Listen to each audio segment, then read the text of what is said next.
So you've joined a gym, but now you're standing in front of the dumbbells or sitting on a machine thinking, how heavy should this be? Too light? Are you wasting your time? Too heavy? Are you going to hurt yourself? In this video, we're talking about how to choose the right weight for you, not your trainer, not the person next to you, you. We'll cover 4 key points: why choosing the right weight matters, common mistakes people make, advanced training techniques, adjusting for your circumstances. I'll take you through step by step, and I've left the most important point for last. I'm Kylie Taylor, and I have been a PT here in Wollongong for over 10 years. I specialise in helping people over 40 with weight loss and strength training, along with injury rehabilitation and chronic health conditions. Choosing the right weight isn't just about making progress, it's about protecting your body while you progress. Too light and your muscles aren't challenged enough to change, and too heavy and your form can break down, putting joints and tendons at risk. This is important for everyone, not just if you're over 40 or working around injuries or specific health conditions. But here's the good news. The right weight is the one that works for your body at your level today. It's not about what you lifted 10 years ago or what someone else is doing next to you. When you train at the right intensity, you burn fat, build strength, and avoid injury. You'll enjoy working out a lot more, and you will see results a lot faster because you are maximizing the effectiveness of your time spent in the gym. Let's talk about 4 common mistakes that people make when choosing their weight and how to avoid them. Mistake number 1, lifting too light for too long. Now, this usually comes from either not understanding how to train, fear of injury, avoiding discomfort, or just not being focused and having presence of mind when you are training. While being cautious makes sense, staying too light for too long means your muscles will not be put under enough stress to cause the damage we need for growth. Your muscle fibers actually need to tear so that your body will respond in building the muscle back up. That is what strength training is. The result? You're putting in the time but not getting anywhere.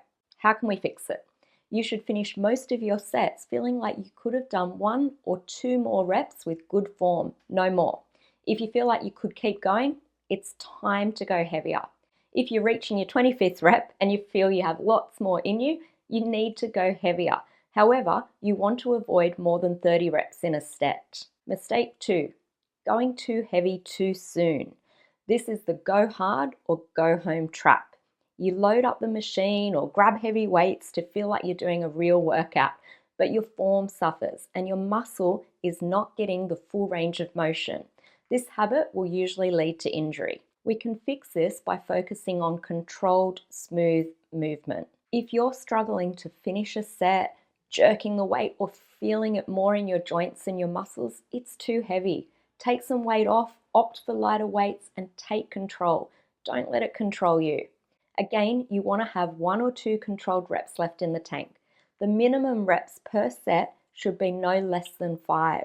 Most people find that a minimum of 8 reps to be more effective in giving the muscles time to respond. I personally usually like my rep range to be between 8 and 16 per set, and usually 3 to 4 sets. This means that my workouts don't take too long, and at the same time, I'm getting the right amount of muscle stimulus. Mistake 3, copying someone else's weight. You see someone about your size or age lifting a certain weight and think, that must be what I should do. But training experience, injury history, and health conditions all play a role. What someone else is lifting or what you lifted in the past is irrelevant.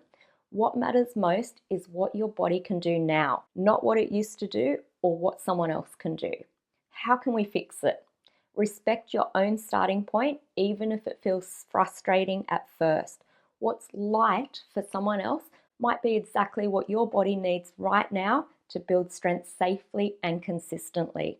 Start by choosing a weight that allows you to move with good control and full range. If you do that, you'll build strength, and when you do, it'll be on a foundation that lasts, not one that's built on ego, pressure, or comparison. Mistake 4, using pain as a progress marker. Now, to be clear, I'm not talking about muscle burn or feeling a little tender the next day. Those are good things. You may have heard someone say this: no pain, no gain. That's wrong. Pain is not proof of effectiveness. In fact, it can be a sign of poor technique, overtraining, or even compensation from a weaker area. How can we stop using pain as a guide? Like I said, muscle burn is a good sign, and although uncomfortable, it's not painful in the way that pending injury is. If you're doing it right, you might even get a pump, which feels like your muscle has ballooned up with blood. You should not be feeling pain during your workout, and it should not be your goal. Instead, track other signs of progress, like improved control, increased reps, or better form during the movement. Reps in reserve, or RIR. This is simply a way to measure how close you are to muscle fatigue without actually going to failure. A good guide is to have 1 to 2 reps in reserve. If you finish a set and feel like you could do 1 or 2 more reps with good form, you're right where you want to be. If you could easily push out another 4 or 5, it may be too light. And if you're shaking breathless and your form is falling apart by the end, that's 0 reps in reserve and you're working to failure. You need to lighten the weight. There is nothing wrong with working or training to failure. It is just a technique that we use sparingly because it takes longer to recover for the next set, and it can mean recovery over the coming days is slowed down. Rate of perceived exertion, or RPE. This is a 1 to 10 scale that you can use to check in with how hard your set feels. RPE lets you adjust in real time so you don't push too hard on a bad day or undertrain when you've got more in the tank. Here's a breakdown of rate of perceived effort. An RPE of 10 is max effort. You couldn't do any more reps. RPE of 9, you had 1 left in the tank. RPE of 8, you had 2 left in the tank. An RPE of 7, 3 or more reps left. This is a moderate effort. RPE of 6 or below, it's easy, warm-up level.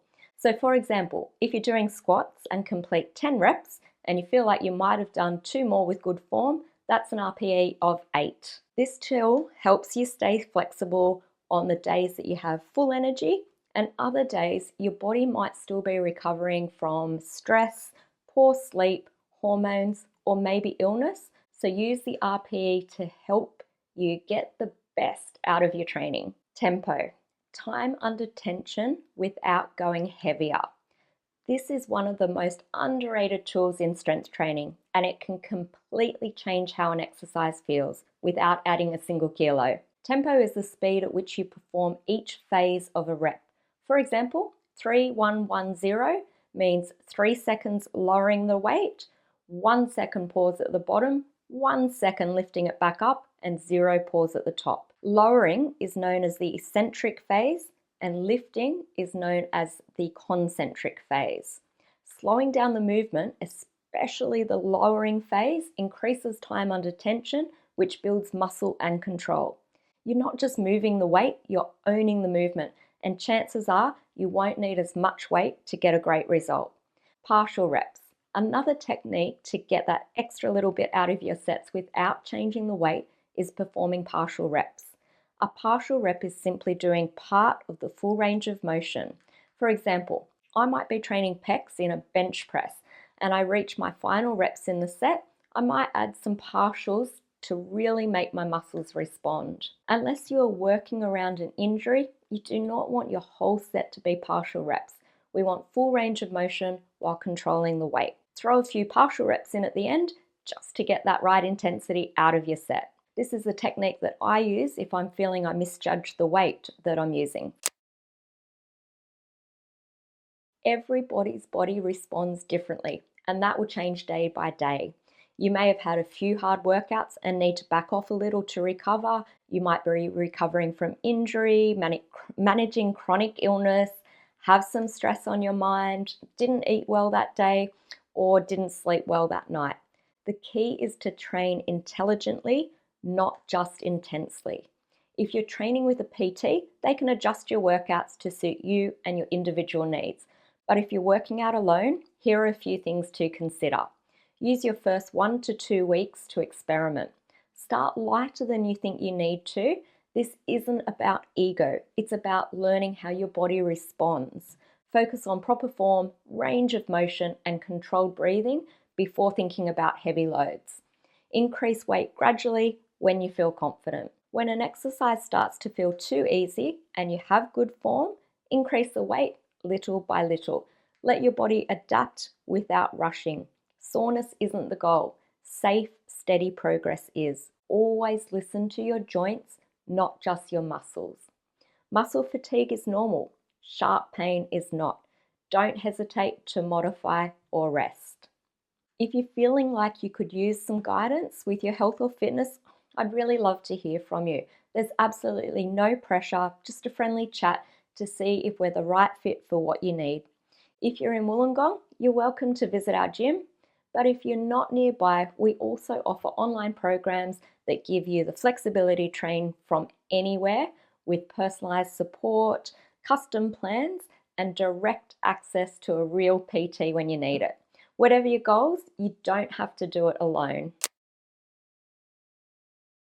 It's easy to think progress means lifting heavier every week, but that kind of mindset can lead to burnout or injury. Consistency is the goal. Progressively increase weight in small, manageable steps. Even 1 to 2 kilo increase is progress. There's no rush. Focus on the form and use techniques that we have spoken about today to ensure your effort is where it needs to be. Use the mirrors. It's not about vanity, it's about feedback. Now, seeing your form can help catch posture issues, shifting to one side, or muscle imbalances that you might not be feeling during that exercise. Redefine what progress looks like. More weight is one form of progress, but so is better form, smoother tempo, more reps at the same weight, or less rest between the sets. Those small improvements matter, and they're often what builds real strength over time. Don't compare your workout to anyone else. Your body, your story, your pace. What's heavy or right for you is personal, and lifting with control, purpose, and a mind-muscle connection is far more powerful than chasing someone else's weight and reps. So we've learned how to pick the right weight and a few techniques to help you. We have a great video coming up next. One of the biggest challenges that people have when it comes to losing weight is that they do not understand what is really going on in their bodies. So I'm going to teach you how you gain weight, how you lose weight, and where the fat actually goes. Once you understand what is really happening inside your body, you will never fall for another diet or gimmick again. You will understand exactly what to do.